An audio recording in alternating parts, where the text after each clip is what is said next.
And finally, we're moving on to the Woodland Mansion, which literally could have been an entire video on its own.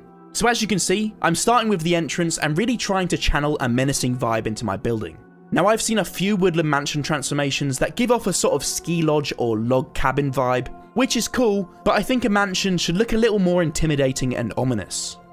For the main entrance, I opted for this grand design with 3 feature windows at the top and a harshly sloped roof.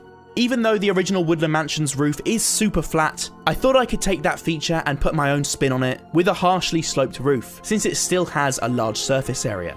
To make the front even more grand and imposing, I decided to add towers on either side. Now I don't know about you, but I'm definitely getting spooky vibes already. I got to work adding plenty of details whilst still maintaining some semblance of the original design, before repositioning things so that the serious building can start. Once said to be home to a rich family of merchants, this ominous mansion contains many secrets. Trading across the vast regions of the Ultimate Survivor world, this family learned many secrets about the island, its history and its inhabitants.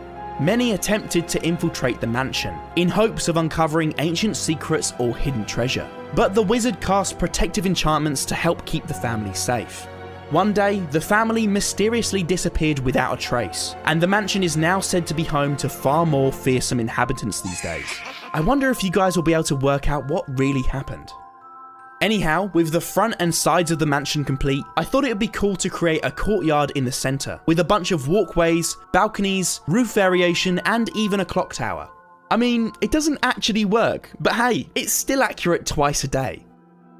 I then finished up by adding tons of extra details. These kinds of features take tons of time to plan and design, but they can really elevate your Minecraft build to a whole new level. I don't know about you guys, but I can definitely imagine the merchant family living here in its heyday. Now with the exterior of our new mansion complete, I spruced up the surrounding environment to match our shiny new build. I whipped up several mountains to surround the mansion and provide a more interesting and intimidating backdrop. Having said that, I actually returned here later in the project and made some drastic improvements to the terrain after learning more building techniques. But that's for a later chapter. Lastly, I added in the trees, rocks and shrubbery we created earlier to finish this section of the Darkwood Forest.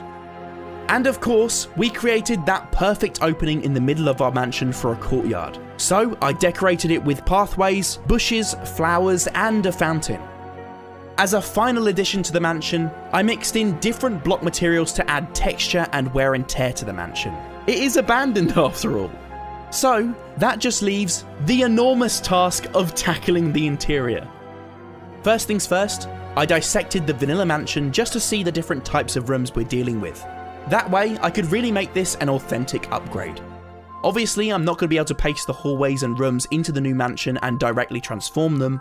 However, I can build an interior that follows the same kind of style to the vanilla version, just with larger rooms and much more detail. As you can see, our new mansion was initially a hollow shell for the most part, with some remnants of the vanilla interior.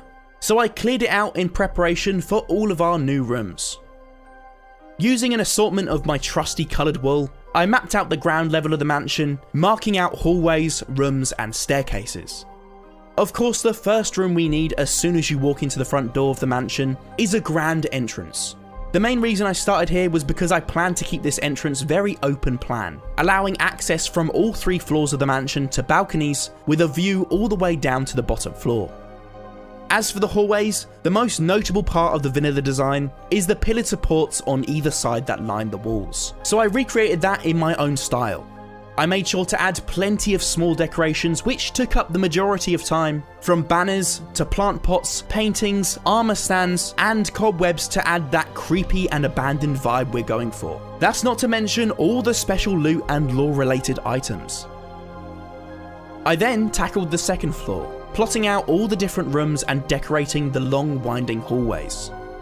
And not forgetting the third floor, where I had to plan and decorate yet again, making sure to include plenty of chests, which of course means lots of epic loot for you guys. So starting with the first main room, I decided this mansion needed a grand kitchen. So I added a laundry area, a large cooking area, a classic checkered kitchen floor, and some tables for food prep. I then added some sinks, lighting, chests, towels, well, banners, and a whole lot more to really bring the kitchen to life, as if it was left this way many years ago when the Darkwood merchants disappeared. Next up is the grand bedroom. We can't have a mansion without a classic 4-poster bed. I also added a nice big rug, a bookshelf, a little grandfather clock, a wardrobe, and some armor stands. This family's ancestors were famously members of the USW Order of Knights, so they have a pretty sweet collection. Another essential room in a classic mansion is a big old dining room, so that's our next stop.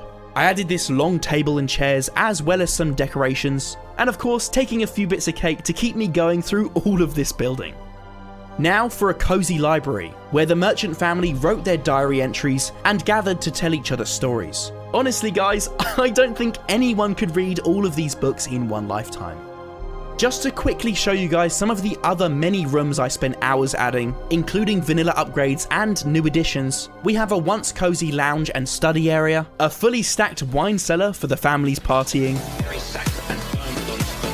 an upgrade of the villager statue room, which might just be linked to the ancient relics in the jungle biome, and finally a chest room crammed full to the brim with chests. As well as these main rooms, there are a bunch of smaller rooms throughout this huge mansion.